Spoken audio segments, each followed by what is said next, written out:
Hey there, horror fans! Welcome to episode 59 of Funny Book Splatter, a horror comics podcast brought to you by HorrorTalk.com. I am your host, James Ferguson. This week, I've got my first return guest, Matt Miner.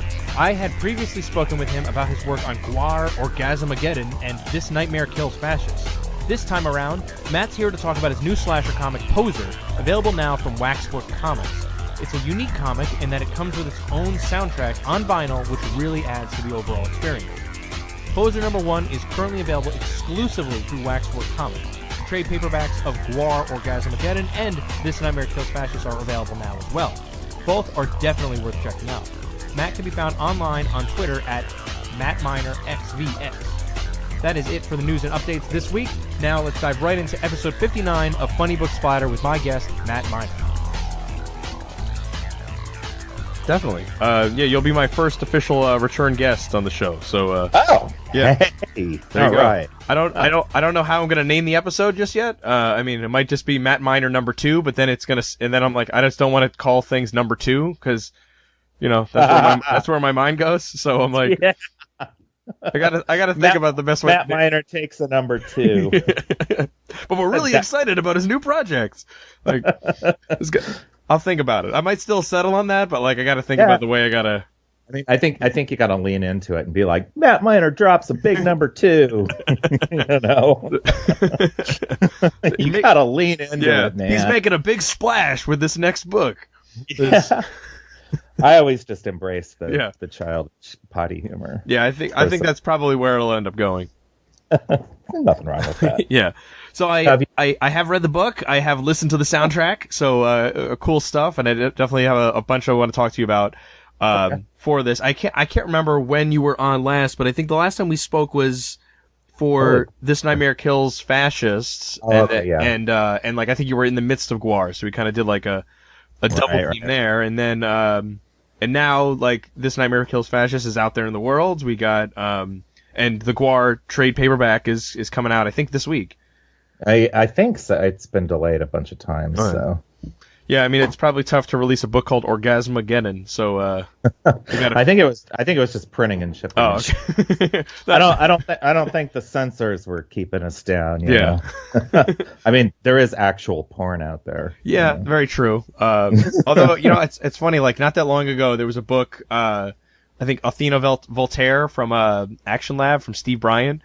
They had the cover of it had the character punching a Nazi on the cover, or one of the variant covers, and it wouldn't fly. I guess Diamond, I think it was Diamond I want to say in the US, wouldn't distribute it because I guess they have something against having any sort of swastikas on a cover of a book, so they wouldn't distribute the book. So I guess it instantly became a collector's item in that case. But I got banned on Facebook for a similar reason for a day because I posted a picture of Klansmen holding a Confederate flag. All right. And I posted it with a caption drawing attention to to how Klansmen use Confederate flags, how it's not a non-racist symbol. Mm-hmm. At least there's some major crossover. And Facebook banned me because I posted a picture of the Klansman. And not even looking at the context or anything, just went right for it. Yeah, just like they won't apparently Diamond won't do something with a swastika on the cover. Well, it's funny. My editor at Horror Talk, Steve, got banned from Facebook for 3 days because he was calling a bunch of racist crackers. And, oh boy! And they really, I guess they frowned upon that, and he got banned. So he was sending me stuff hey man, can you just share this on the Horror Talk page real quick? Can you do this? Oh boy! Yeah, I have friends who have who've been banned for similar things. And to be you're giving white people a bad name, and that gets them banned. And it's wait a minute, the guy literally has a swastika in his profile picture. How am I the bad guy? I reported that a million times, and every time Facebook says there's nothing wrong with it, but you go, man, you're one of the bad white people, and suddenly that's racist. Whoa! Now let's not get crazy. Okay, hold on. I'm gonna put up that explicit tag on this podcast real quick. Make sure we're okay there. Right. Yeah, look, in the weird news that Facebook is in now, I'm sure they have more bigger problems than Yeah. than blocking people like you for a day or two. Yeah, and it makes you wonder why they're going after people who are condemning racists if they're Trump puppets or whatever. Well, that'll be the sequel to This Nightmare Kills Fascist, I think, right? Trump puppets. Pee on me. No, you pee on me. See this. Yeah.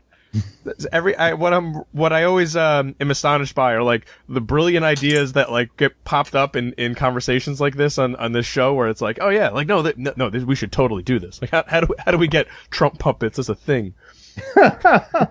Oh God, I mean, I got a couple of the Trump Gwar covers, CGC. Mm-hmm. I dropped them off at Emerald City Comic Con.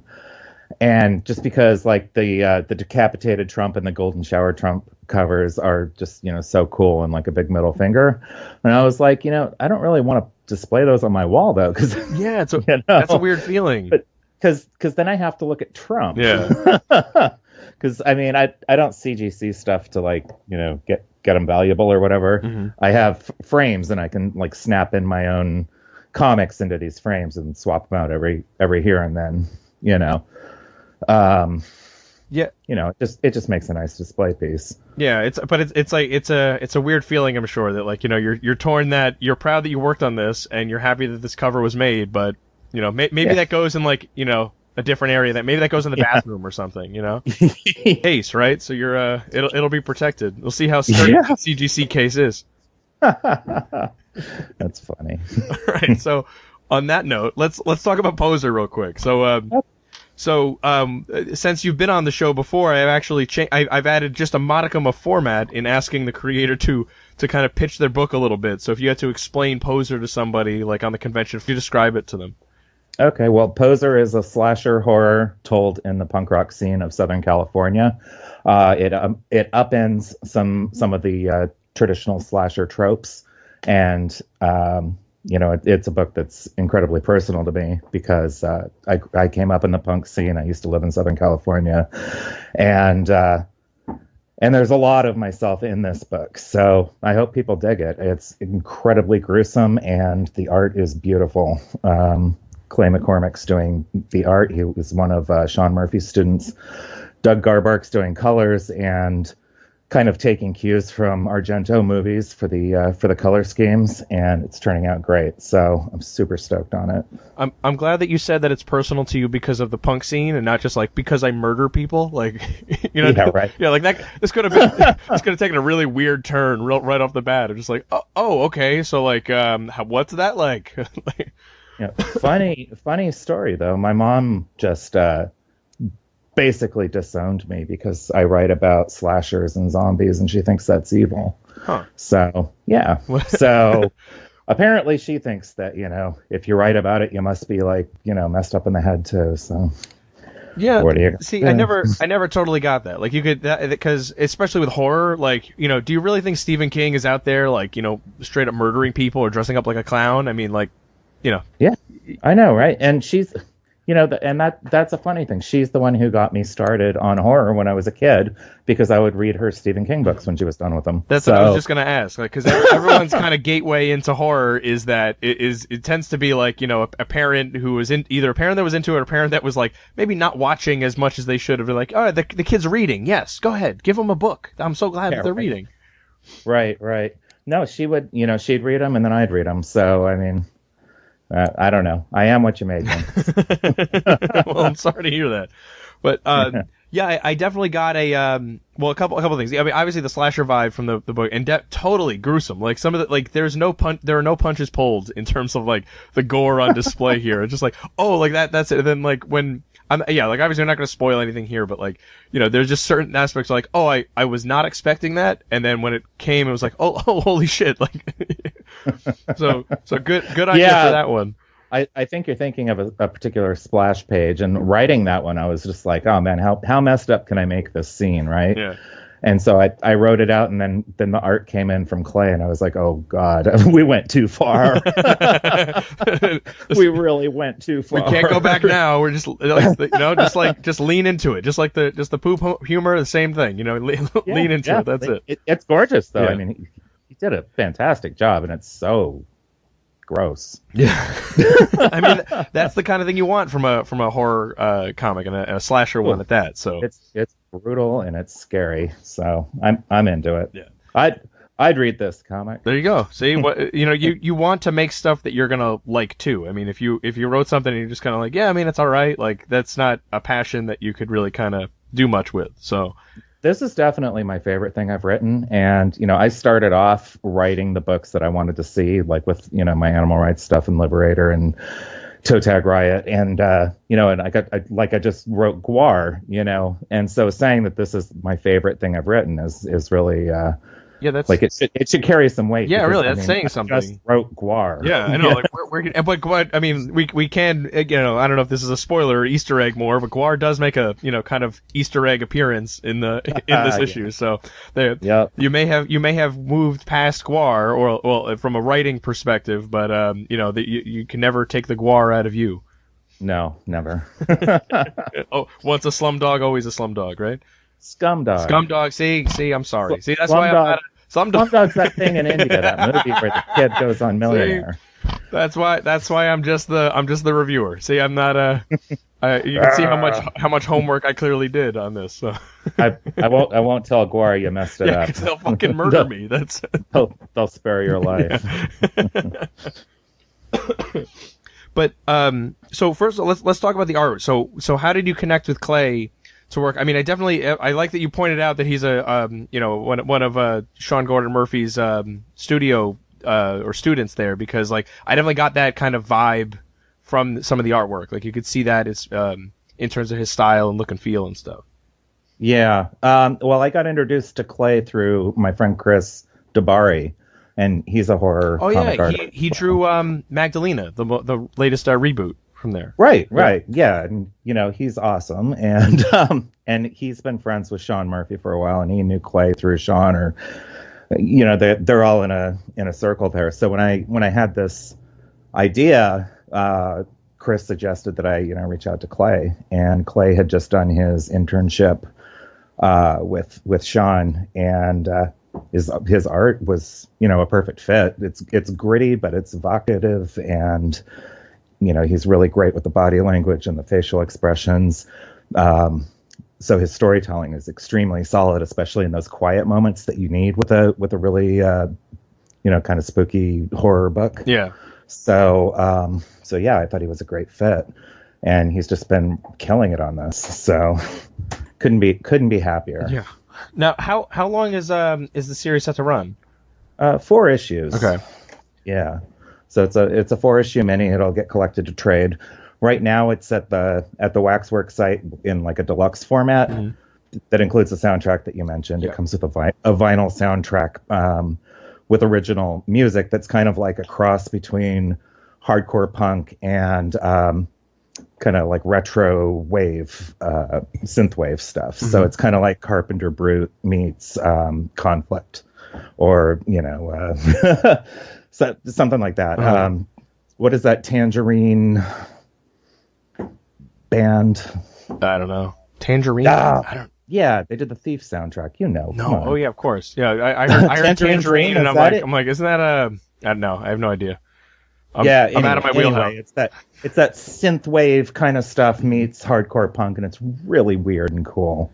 It fits. This is my second exposure to Waxwork with the soundtrack plus reading the comic. The first was the anthology. They did the second issue of House of Waxwork, and it really heightens the whole overall experience, because like I've found out, like, I usually, well, not usually, like, it'll pop up occasionally in a review where I'm like, hey, like, you could almost, like, hear a soundtrack, like, booming out from, like, whether it was, like, an intense action scene or, like, just, like, something really spooky.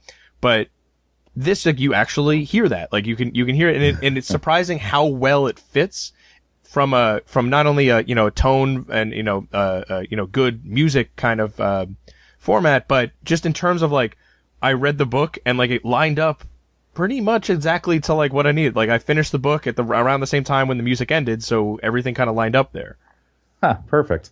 Yeah, I mean, they're doing something really kind of groundbreaking and new with this whole, original soundtrack for every comic thing, and I'm so stoked to be part of it because it's so in my wheelhouse. Everything that I do, I kind of bring in the world of music. It means so much to me, and I came up in the punk and metal scenes, so I bring that into all the comics I create, and so to actually have actual music as a soundtrack accompaniment, it's just so freaking cool.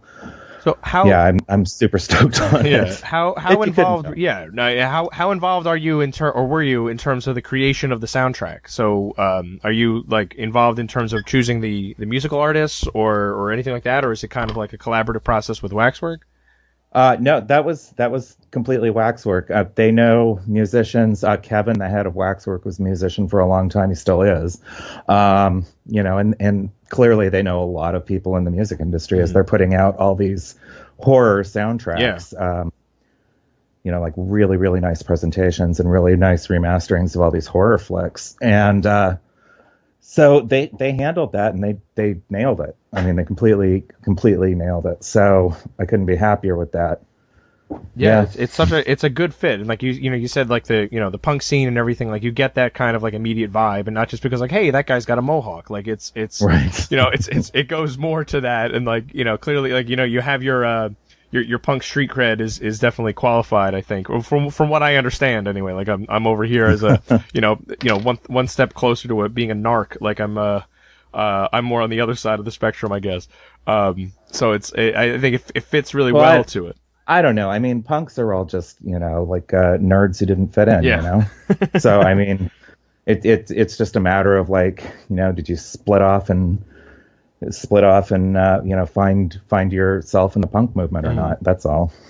But we're all just, for the most part, smart people who didn't fit in. Yeah. So there's still hope for me, is what you're saying. Yeah, man. We'll get you in a pit. Yeah. So the music that we talked about, hold on. This is the part that I'll cut out later on to make sure that I sound much better at this job.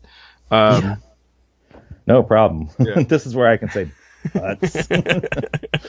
Butts. Yeah, there you go, man. We'll leave that in. No. So, I guess how long? I mean, you said this is personal to you. Like, how long has this kind of project been percolating in the back of your head there? Poser for a few years, but the idea of bringing music and the scenes that came up into my comics has been there since the very beginning of me making comics. So, I mean, there's little bits and pieces of it in everything I do. So, it's always kind of been there. But the poser book's been about 3 years of refining it and pitching it, and now Waxwork putting it out. Now, and so have you made playlists or something before for like kind of like your own soundtrack for other books that you've made? I have. That's funny, and I have playlists like if there's a certain vibe to a project, and my partner in the project may not be completely familiar with what I'm talking about, like I'll make a playlist for them and be like, this is kind of what I'm talking about. So, yeah. It's like you make them a little mixtape. That's sweet. Yeah. I mean, I've worked with Jonathan Brandon Sawyer a lot, and he used to do that for me because, I'm older than him, and he's more familiar with, newer stuff and stuff that's more local to the South because he's from Atlanta. And so he would make, little Spotify playlists of like Kentucky punk rock and Southern punk rock and stuff that I was not aware of. So we would do that. We always really gelled when it came to that whole like subculture and music experience being integrated into the comics. Jonathan and I did. I love the phrase Kentucky punk rock. See, I can't even say it now, but like that's just a fun phrase. Apparently, it's a real thing. Yeah. I mean, I have the playlist to prove it, and there's some good stuff on there that I moved to my own playlist. So yeah. I mean, he's introduced me to stuff for sure. Yeah. From I guess a slasher standpoint, I guess the cheesy interview question would be like, well, what are your favorite slasher movies? Wow. Where do I begin? Yeah. Of course, Friday the 13th, 1 through 3 are right up there. Nightmare 1 and what's the other one that Wes Craven did? 1 and 5. Yeah. He did the first one, obviously, and then was it New Nightmare? Yeah, he did New Nightmare. Was that 5, 6? I don't know. Yeah. They all blend together a little bit. Three's pretty amazing too. I mean, they're all good. Yeah. That one's with the Dream Warriors, right? Yeah. Yeah. Dream Warriors is amazing. I like a lot of the old like exploitation slasher stuff. Alice, Sweet Alice is a good one. I like a lot of Italian stuff. Mario Bava, Dario Argento, that kind of stuff. Mm-hmm. I'm not I'm not opposed to a little bit of gore, but for straight up slashers, I think Michael Myers probably is my top favorite. The silent, brooding, stalking killer. Mm-hmm. I think that when you add too much dialogue, it can get a little goofy, like with Freddy.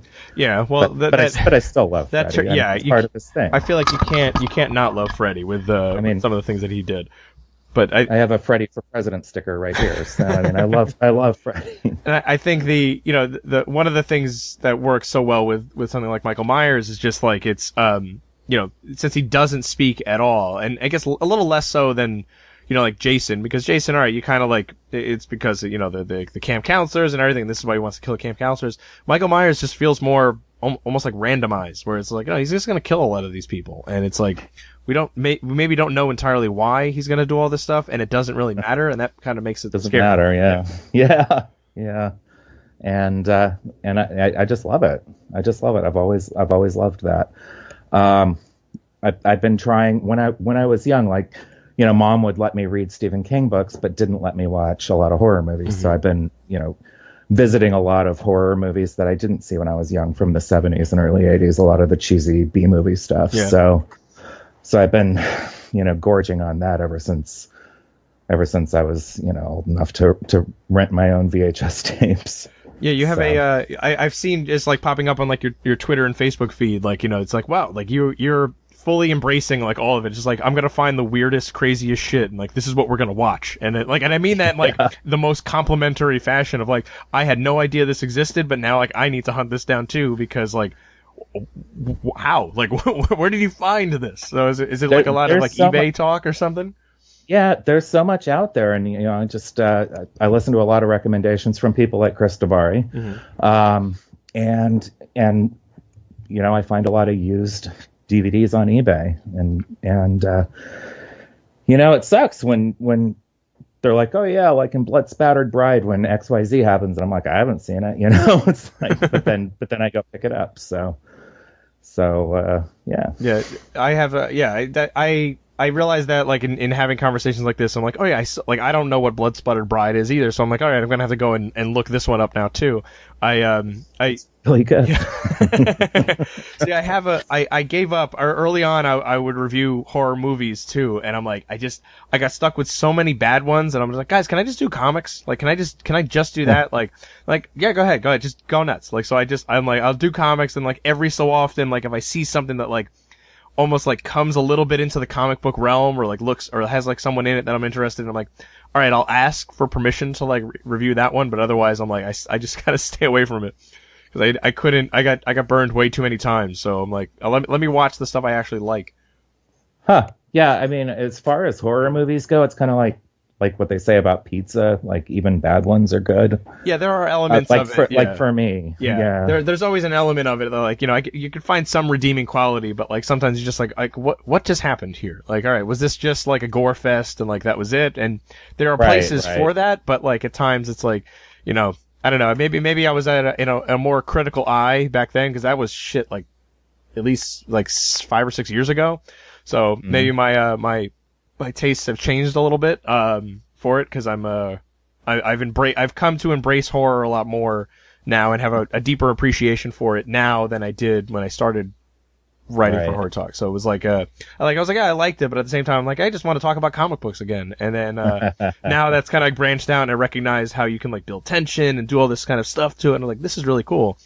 Yeah. It takes it takes a certain level of talent to like pull off a good scare in a horror comic. Same way like with comedy. It's like, if you can make someone laugh with it, like it's tough to do, I think, in this medium, but when you can do it, it's cool. I think scares are even harder. Yeah. Part of why books can be so scary, like prose books, is because it's all in your imagination. Yeah. And part of why movies can be scary is because you have like the jump scares and the creeping tension, and you have some like, moving visuals. I think it's even harder in comics to actually scare people. Yeah, because there's things you can do in terms of some pacing, like you have the page turn obviously, but like just like you could I guess fill up a page with more text and kind of like slow it down a little bit to have them talk more, but then you could lose some momentum, or you could bore the reader. But right. I think there's like usually a right balance. Like the ones that I found that work really well are the ones that kind of just like creep up on you, and you're like, oh, like I was weirded out, like I got weirded out early on, and like something's not right here.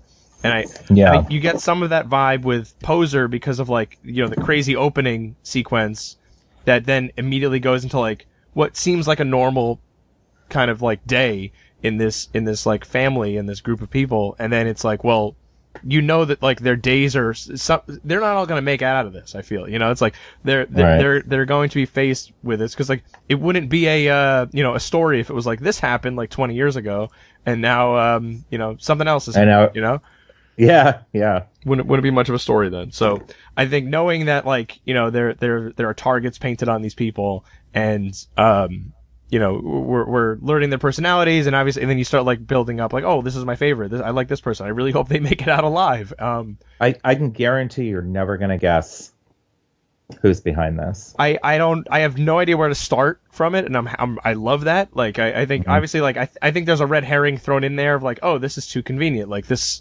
happens, and I'm not gonna spoil anything here, but like there's a thing there, and I'm like, I can't buy that. Like, all right, you want me to look there, but I gotta look everywhere else.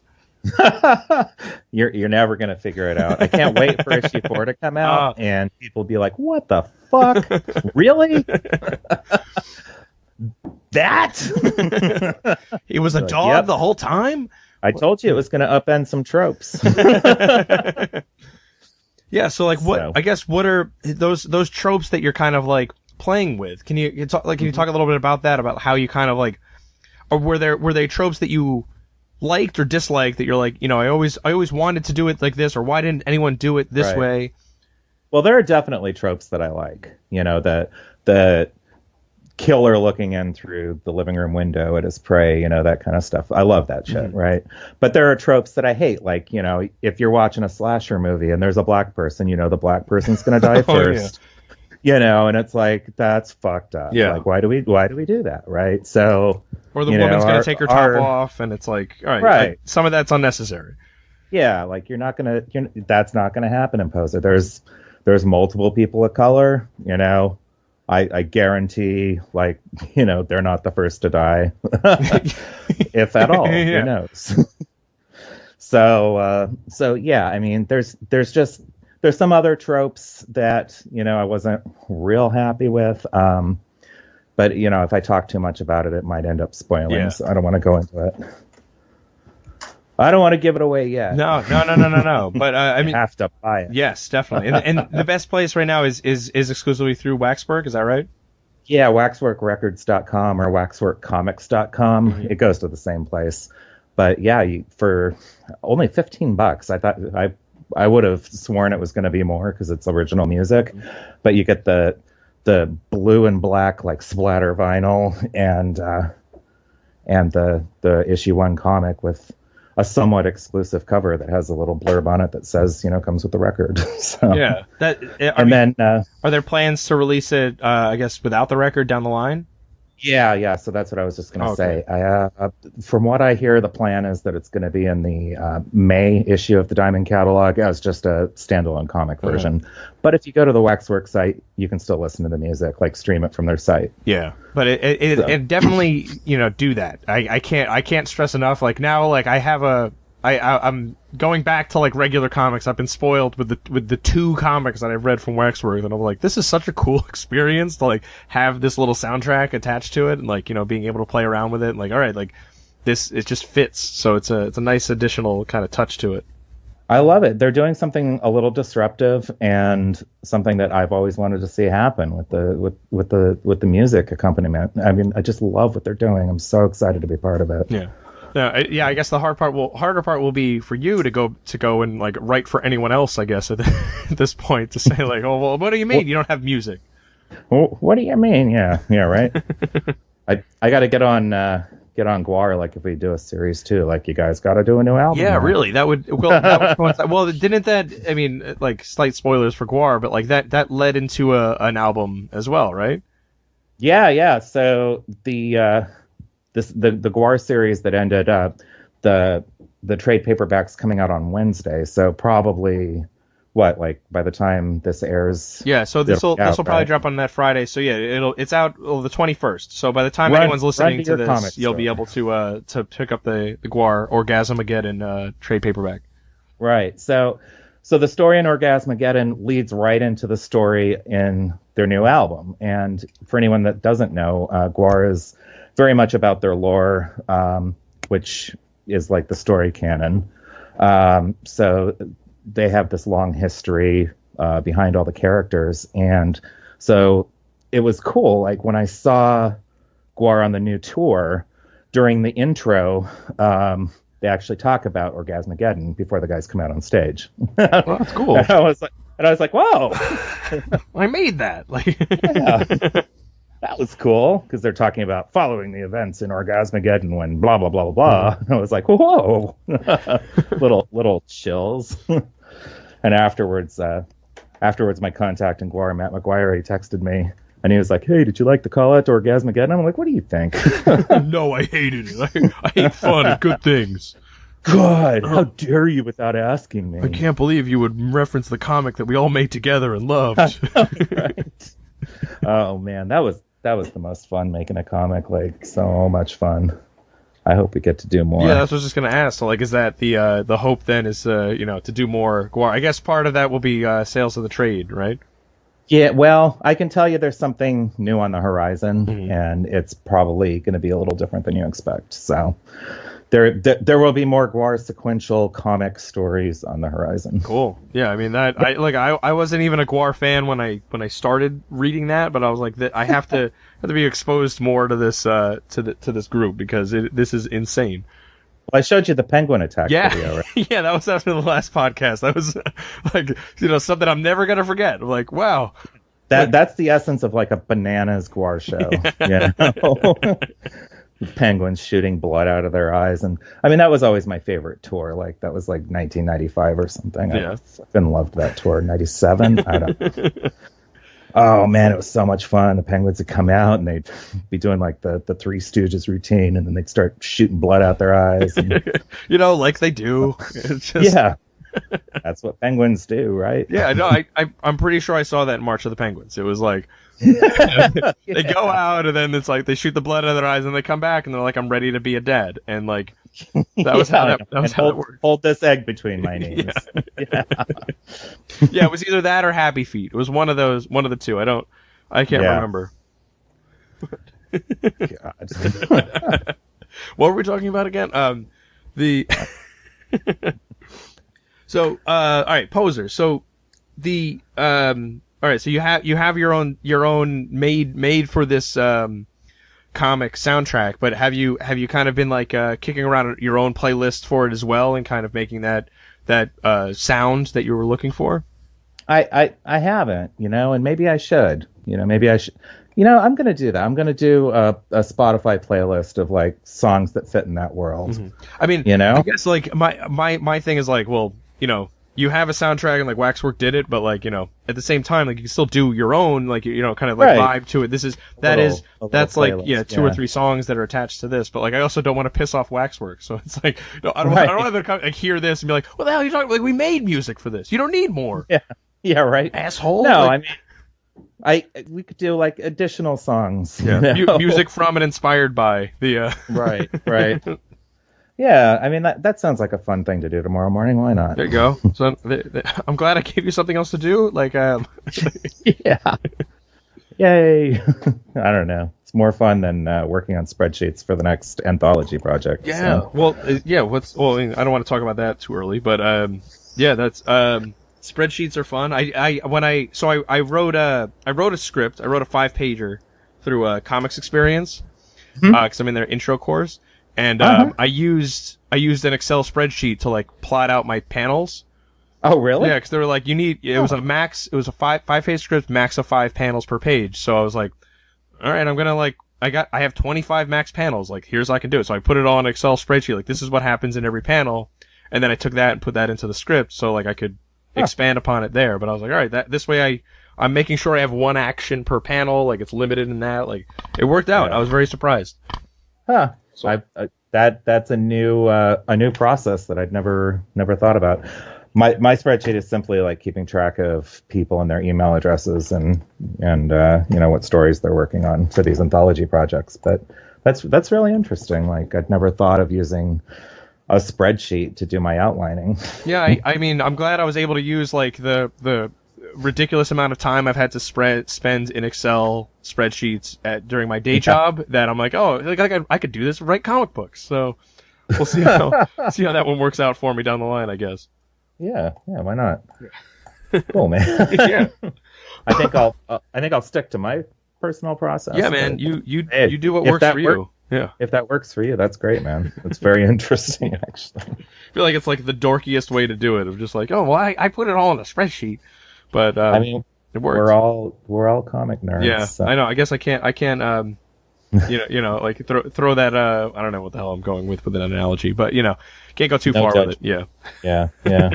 Very cool, man. Now, I think one other vibe I've gotten from like stalking you on your Twitter and Facebook profiles is are things like a kaiju or Godzilla influence. Is that something that you're into as well, or is that like just one thing that I looked at once and you're like, no? Well, I mean, I'm a big fan. I have a big collection of Mecha Godzillas right in front of me, but I don't know that there's a kaiju influence on any of my stuff so far. Mm-hmm. Well, maybe, I guess maybe just stuff you're into, less than influence, because I mean, spoilers that like on page 17 when the giant robot comes into Poser, like I thought that was a weird twist, but no. Yeah, that came out of nowhere. Yeah. What the fuck? Yeah, I mean, I knew this was going to be unexpected, but like, wow. A slasher kaiju. Yeah. There we go. See, like more ideas. Yeah. These things just pop up organically. I should get credit for these things whenever they come out down the line. Yeah, I mean, how ridiculous! Like, if it was a kaiju, but he was still like using a little knife to stab people. Yeah, just a small one. Instead of like using a giant kaiju knife to like just obliterate a building or something, you're just like, no, he's gotta hold that machete. Yeah. No, I'm big into the kaiju stuff. I'm big into the what do they call it? Tokusatsu, whatever, the Power Ranger type stuff. Yeah. The Japanese versions, and there's this one karate robot named Zaborger that I'm really into, and he's awesome because he's a robot that knows karate, but he also transforms into a motorcycle. You're just covering all the bases there, and that's awesome. And he has a helicopter drone that flies out of his head. Nice. And he has a race car that flies runs out of his feet. He sounds like a Voltron of a Hess trucks that are just like all gonna go together. He's awesome. He's so cool. You're like, way to go, Japan. I'm glad you did all these.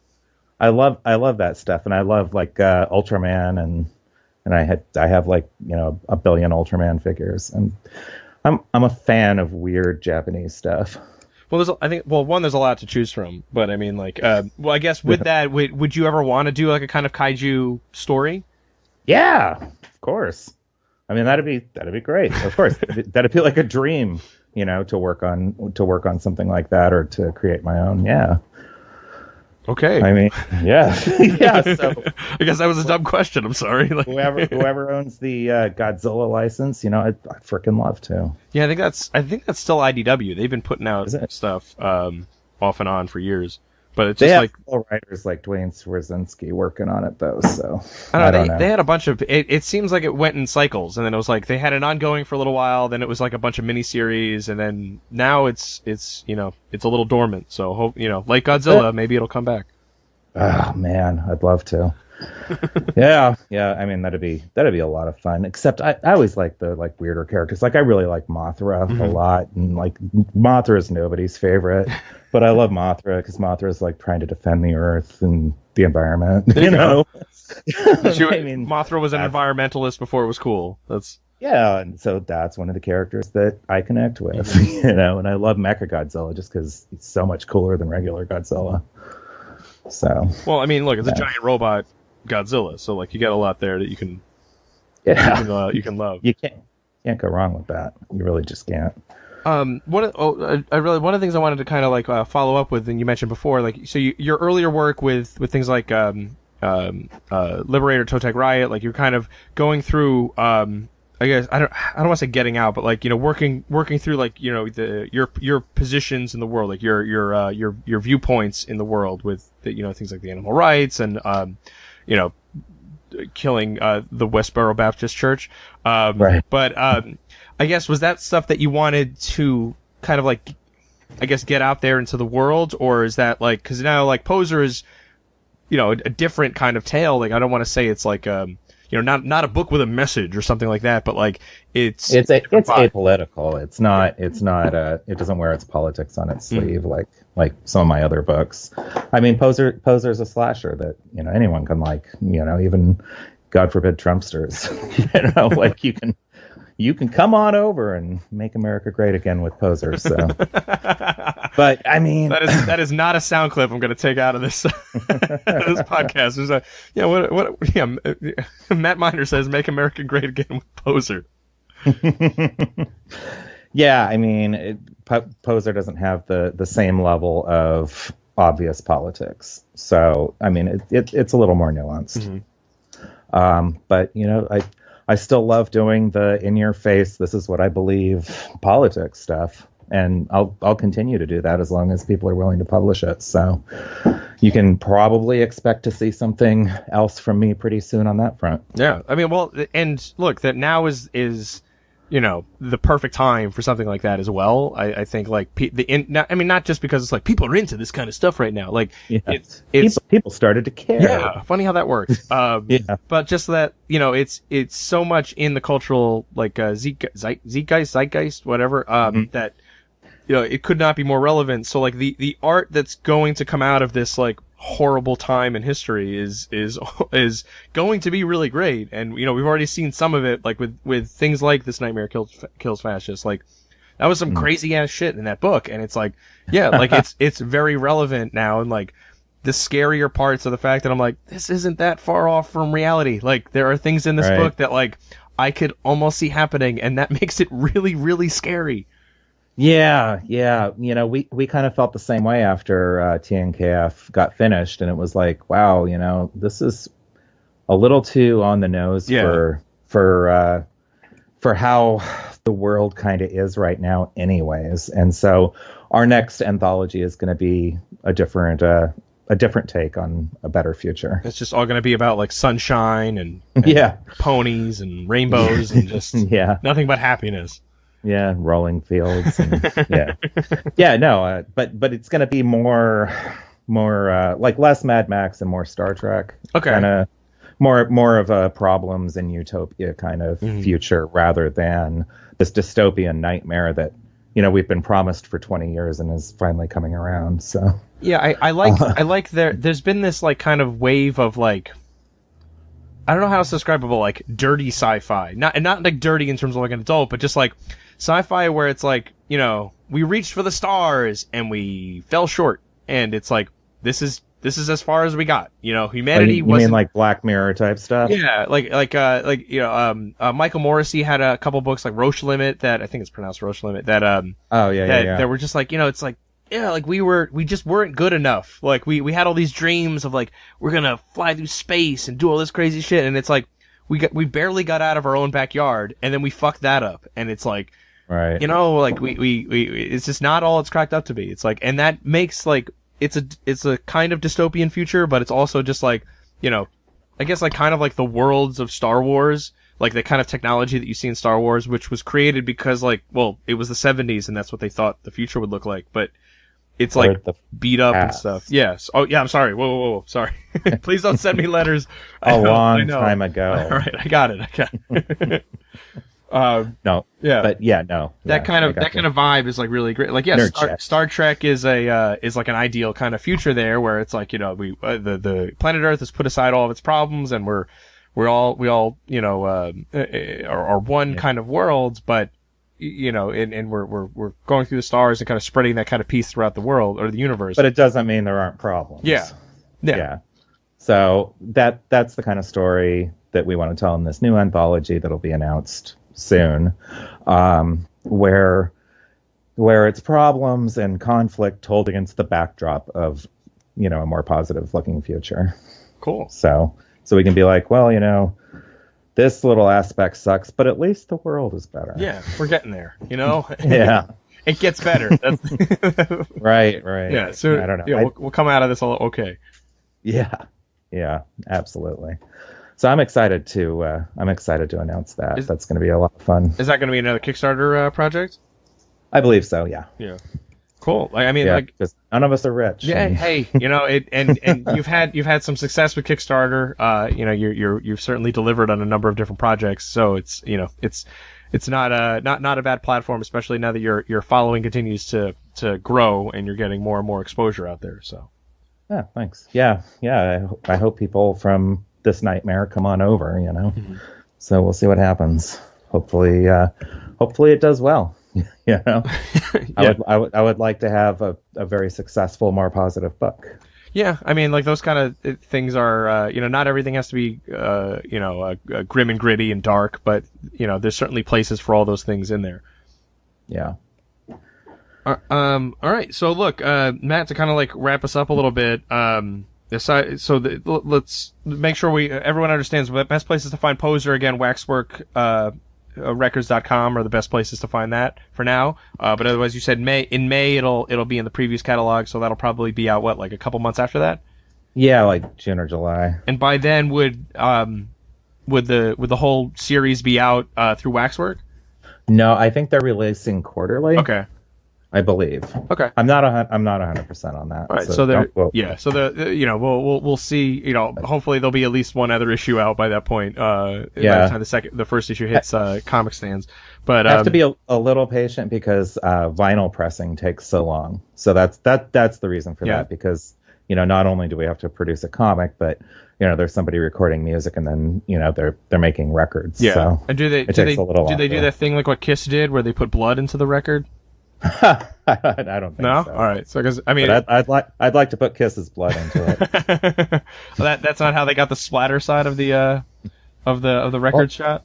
It's blue splatter. Oh, so they killed a bunch of Smurfs, and that was it. Yeah, a bunch of dead Smurfs. So, how many Smurfs died to make your comic? So, but otherwise, Matt, but This Nightmare Kills Fascists. Best place to find that is where? That's going to be out through the awbw.com, awaveblueworld.com website directly. It's going to be on Amazon. It's going to be in Barnes & Noble. I'm not 100% sure about diamond distribution on that, if it's going to be in comic stores. But it's on Amazon. Like, you can pre-order it on Amazon right now. So, all right. So we'll put links to that in the show notes. And then otherwise, again, Gwar. By the time you're hearing this, the trade paperback is out. Go ahead and pick that up wherever you get your comics or Amazon. That'll be everywhere. Yeah, go ahead. You get your hands on some Orgasmageddon. That's good stuff. But otherwise, best places for folks to find you online, Matt? Twitter, Matt Miner XVX, or mattminerxvx.com. Cool. All right, so again, you can pick up Poser now. Definitely do that. There will be a review coming on Horror Talk. I just haven't written it yet, so it's coming. All right. Hopefully you liked it. Yeah, no, I did. It's a positive. It'll be a positive. No spoilers there, right. But this is a good gory slasher book. That's, you know, unlike what we've kind of seen before with this genre. So what you said before, in terms of playing with tropes and kind of moving some stuff around, you can see that come through, which is cool. But yeah, that's it then for this episode of Funny Book Splatter. I have been James Ferguson with my guest Matt Miner. You've been listening to Funny Book Splatter, a horror comics podcast brought to you by HorrorTalk.com. We've been bringing you the best in horror since 2002. In addition to comics, we cover movies, TV shows, books, and video games. We've got news, reviews, guest features, interviews, unboxing videos, and much more. Be sure to sign up to Steve's Deals newsletter to increase your horror collection without breaking the bank. Check us out at HorrorTalk.com and at HorrorTalk on Twitter.